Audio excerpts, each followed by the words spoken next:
नमस्ते दोस्तों, स्वागत है आपका मसाला पॉपकॉर्न चैनल पर, जहां हम दुनिया भर की फिल्मों को आसान हिंदी में समझाते हैं। कहानी की शुरुआत होती है अलगासिया नाम के एक देश में, जहां पर ड्रैगन्स की सवारी करने वाले लोग राज किया करते थे। कई सालों तक यहाँ के लोग खुशहाल जिंदगी जीते रहे, लेकिन फिर इस देश के राजाओं ने आपस में ही ताकत के लिए लड़ना शुरू कर दिया। एक दिन एक ड्रैगन राइडर जिसका नाम गल्बटोरिक्स था, उसने सभी राजाओं की कमजोरियों का पता लगाया और एक खूनी युद्ध के दौरान उन सबको मौत के घाट उतार दिया। उन सबको खत्म करने के बाद गल्बटोरिक्स काफी लंबे समय के लिए अलगासिया का एकमात्र राजा बन गया। सबसे खतरनाक बात तो ये थी कि अब वो अत्याचारी हो गया था। उसे किसी का डर नहीं था और जो मन में आता वो करता। इसलिए वार्डन नाम की एक फौज जो लोगों की आजादी के लिए लड़ रही थी, उसे गद्दी से हटाने की कोशिश करने लगी। एक रात आर्या नाम के एक वार्डन योद्धा ने एक बहुत ही खास पत्थर गल्बटोरिक्स से चुरा लिया। इस चोरी के चलते गुस्से से भरे गल्बटोरिक्स ने अपने जादूगर डुर्जा को उस पत्थर को वापस लाने के लिए कहा। कुछ देर बाद डुर्जा और उसके लोगों ने आर्या पर घात लगाकर हमला किया। जल्द ही उन्होंने आर्या के साथ मौजूद 2 वार्डन योद्धाओं को मार गिराया और मौका मिलते ही आर्या को उसके घोड़े से भी गिरा दिया।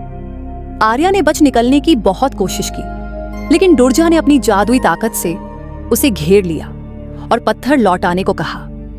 आर्या ने उस पत्थर को लौटाने से साफ साफ इनकार कर दिया और अपनी जादुई शक्ति से पत्थर को कहीं और भेज दिया। डुर्जा ने आर्या से जानकारी हासिल करने की कोशिश की, आखिर तुमने पत्थर को कहां भेजा है? लेकिन आर्या ने उसे कुछ नहीं बताया, उल्टा उसकी हार पर हंसने लगी। उसी वक्त एक नौजवान लड़का जिसका नाम एयरगोन है, जंगल में एक हिरण का शिकार करने की कोशिश कर रहा था। अचानक से वो पत्थर उसके सामने प्रकट हुआ। उस चमकदार पत्थर को देखते हुए एयरगोन ने सोचा कि उसे अपने पास ही रख लेना चाहिए। इसी दौरान एयरगोन उस पत्थर के बदले में थोड़ा गोश्त लेने कसाई के पास गया। कसाई उस पत्थर को देखकर चौंक गया। उसे महसूस हुआ कि ऐसा चमकदार पत्थर तो शायद राजा के पास था, जिसके बाद वो बहुत ज्यादा डर गया। उसने एयरगोन से कहा, इस पत्थर को वहीं रख दो जहां से मिला था, और किसी से भी इस बारे में जिक्र मत करना, वरना पूरा गांव खतरे में पड़ जाएगा। फिर उसने एयरगोन को तुरंत अपनी दुकान से निकल जाने को कहा, क्योंकि वो किसी मुश्किल में नहीं पड़ना चाहता था। दुकान से बाहर आते हुए एयरगोन ने देखा कि राजा के सिपाही ब्रोम नाम के एक आदमी को परेशान कर रहे थे। उन्होंने कहा कि उसने राजा के जंगल से मुर्गे चुराए हैं। सिपाहियों ने उससे मुर्गे छीनने की बात कही। इस पर ब्रोम ने एक बार तो सोचा कि वो उन पर पलटवार करे, लेकिन ऐन वक्त पर उसने अपना फैसला बदलते हुए मुर्गे देना ही सही समझा। एयरगोन जब अपने कमरे में लौटा तो उसने देखा कि वो पत्थर हिल रहा था और अंदर से एक नन्हा सा ड्रैगन निकल आया। अब उसे समझ आया कि ये कोई पत्थर नहीं, अंडा था, वो भी ड्रैगन का। जैसे ही एयरगोन ने उस छोटे से ड्रैगन को प्यार से छुआ, दूर कहीं ब्रोम और गल्बटोरिक्स दोनों को ड्रैगन के जन्म का एहसास हुआ। डुर्जा अपनी जादूगरी से आर्या के दिमाग को पढ़कर यह पता लगा लेता है कि ड्रैगन एयरगोन के पास है। जब गल्बटोरिक्स को इस बात का पता चला तो उसने डुर्जा से कहा, इस लड़के को ढूंढकर जल्दी से खत्म कर दो, इससे पहले कि उनकी खिलाफत करने वाले वार्डन ग्रुप को इसकी खबर मिले। अगली सुबह जब एयरगोन उठा तो नन्हा ड्रैगन उसके पास ही सोया हुआ था और एयरगोन की हथेली पर एक अजीब सा निशान दिख रहा था। जैसे जैसे दिन बीतने लगे, एयरगोन और ड्रैगन एक दूसरे के करीब आते रहे। एक दिन एयरगोन ने महसूस किया कि उन दोनों का ही एक दूसरे के अलावा कोई नहीं था। दोनों की ही माँओं ने उन्हें छोड़ दिया था। अगले दिन वो अपने ड्रैगन को उड़ना सिखाने लगा। ड्रैगन भी जल्द ही उड़ना सीख गया और बादलों के ऊपर उड़ने लगा। उड़ते उड़ते ड्रैगन बहुत जल्द बड़ा हो गया और जब वो इतने बड़े साइज के साथ नीचे लैंड हुआ तो एयरगोन बेचारा डर गया। अब वो ड्रैगन बोल भी सकता था। उसने अपना नाम सफीरा बताया। साथ ही उसने बताया कि एयरगोन उसका चुना हुआ राइडर है, यानी सिर्फ वही उसकी सवारी कर सकता है। पता चलता है कि ड्रैगन बिना कुछ कहे एयरगोन के मन की बातें सुन सकती थी। अब एयरगोन ड्रैगन्स के बारे में और जानने के लिए रात को चुपके से ब्रोम के घर में घुस गया। उसे एक किताब मिली जिसमें ड्रैगन्स का इतिहास था। वो पढ़ ही रहा था कि तभी ब्रोम ने वहां आकर उसे डरा दिया और जल्दी से वहां से निकल जाने को कहा। एयरगोन ने उसकी बात नहीं मानी और ड्रैगन्स के बारे में सवाल पूछने लगा। ब्रोम ने घबराकर पूछा, तुम्हारा कोई पीछा तो नहीं कर रहा? फिर उसने जल्दी से एर्गोन को वहां से चले जाने को कहा और चेतावनी दी, जल्द ही तुम्हारे ऊपर मुसीबत आने वाली है। एर्गोन ने उसे झूठा और डरपोक बोलकर इल्जाम लगाया, तुम असल में कोई ड्रैगन राइडर नहीं हो, तुमने ये अफवाह फैलाई होगी ताकि लोग तुम्हें तवज्जो दें। एर्गोन के जाते ही ब्रोम ने अपनी छुपी हुई लाल तलवार को देखा। ये इस बात का सबूत था कि वो सच में एक ड्रैगन राइडर था। घर लौटते वक्त एर्गोन सुन लेता है कि कसाई ने डुर्जा के आदमियों को एर्गोन का नाम और उसके चाचा के फार्म का पता दे दिया। एर्गोन समझ गया कि उसके चाचा की जिंदगी खतरे में है, तो वो दौड़कर उन्हें बचाने के लिए भागा। सफीरा उसकी जान बचाने के लिए उसे लेकर उड़ गई। उसने कहा, अब देर हो चुकी है, चाचा जी को हम नहीं बचा पाएंगे। एर्गोन उससे मिन्नतें करने लगा, प्लीज मुझे नीचे उतार दो, शायद मैं अपने चाचा को बचा लूं। सफीरा ने पहले तो इनकार किया, पर जब एर्गोन ने सीधे तौर पर उसे नीचे उतारने को कहा तो सफीरा ने उसकी बात मानते हुए एर्गोन को भूसे के ढेर पर गिरा दिया। जब उसने अंदर जाकर देखा तो उसके चाचा की पहले ही मौत हो चुकी थी। पहली बार एर्गोन सफीरा पर सवार होकर ऊपर से नजारा देखने लगा, जबकि ब्रोम घोड़े पर नीचे चल रहा था। अचानक एर्गोन ने सफीरा की नजरों से देखा कि डुर्जा के भेजे हुए 2 वैश्य दरिंदे ब्रोम पर हमला करने को तैयार खड़े थे। एर्गोन ब्रोम को बचाने के लिए आया, लेकिन एक रज्जक ने उसे नीचे गिरा दिया। बेचारी सफीरा चट्टानों से टकराकर घायल हो गई। वो रज्जक उसे मारने ही वाला था कि एर्गोन ने ब्रोम से सीखा हुआ एक मंत्र इस्तेमाल करके रज्जक को मार गिराया। एर्गोन घायल सफीरा के पास जाने लगा तो एक दूसरा रज्जक उसे रोकने आया, लेकिन ब्रोम ने अपनी लाल तलवार से उस रज्जक के दिल पर वार करके उसे खत्म कर दिया। ब्रोम ने सफीरा के घावों पर मरहम लगाई और एर्गोन को डांटते हुए कहा, लड़ाई में अपनी ड्रैगन की सुरक्षा के बारे में सबसे पहले सोचो।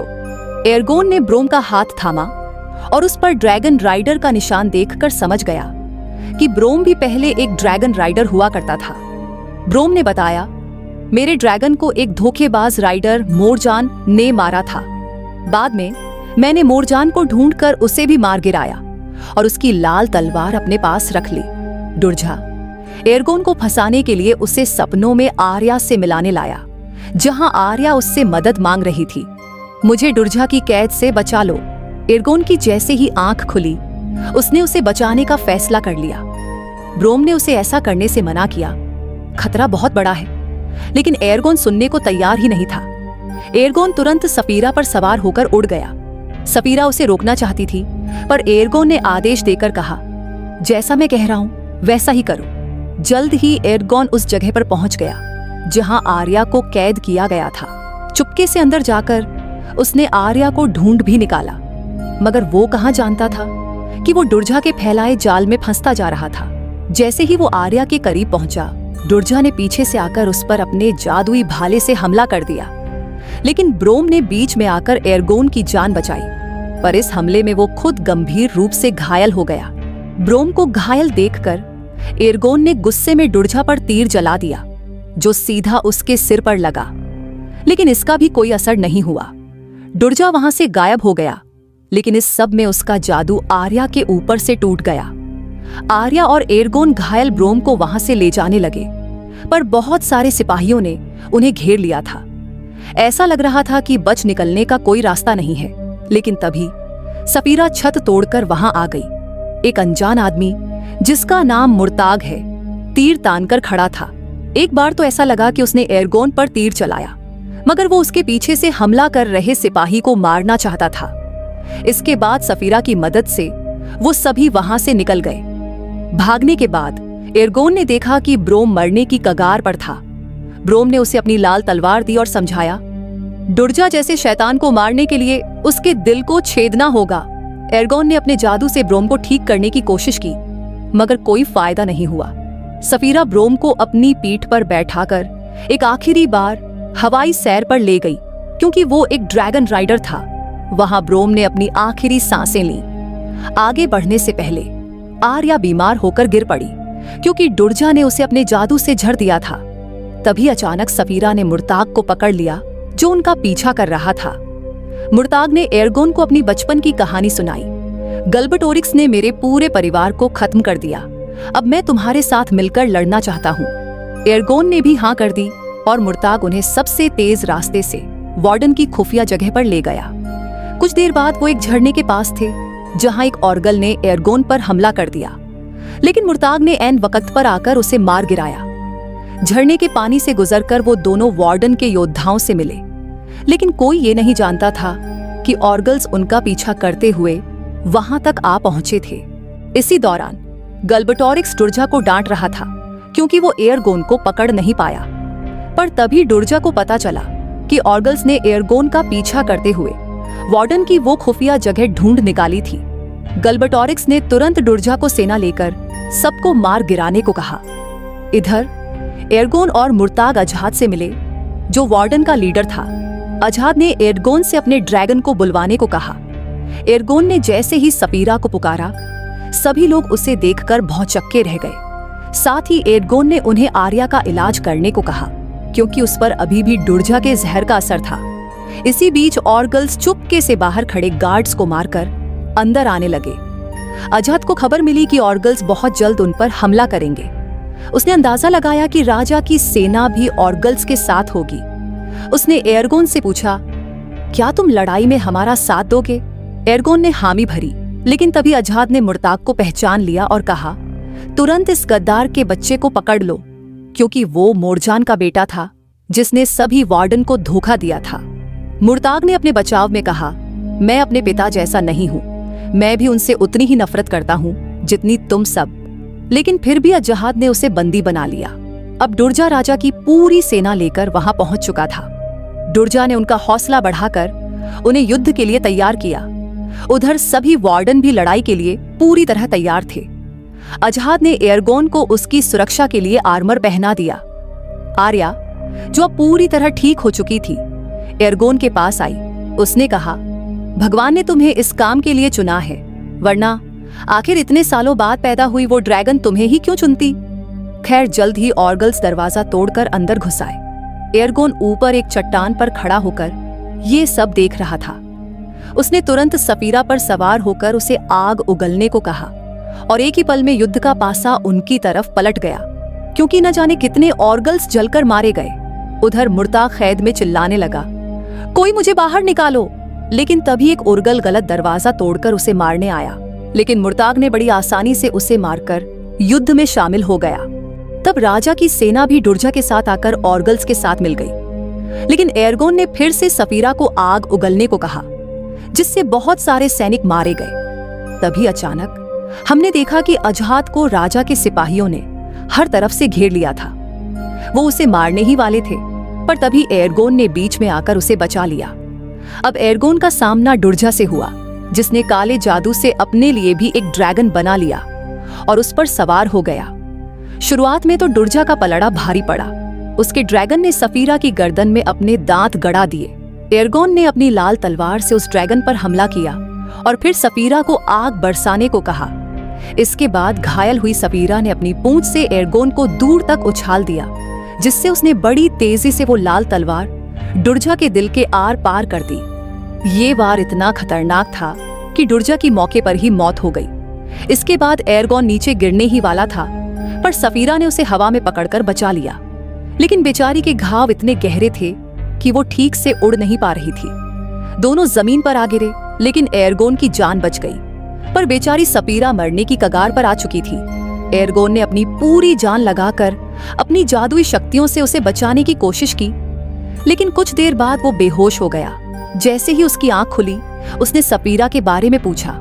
इस पर मुर्ताग ने कहा, वो चली गई। एर्गोन ने सोचा कि सफीरा मर गई और वो बहुत ज्यादा दुखी हो गया, लेकिन फिर मुर्ताग ने हंसकर सफीरा को आवाज लगाई। इसके बाद वो एकदम सही सलामत उनके सामने आ खड़ी हुई। वीडियो पसंद आई तो लाइक कर देना, चैनल को सब्सक्राइब कर लेना। मिलते हैं अगली वीडियो में।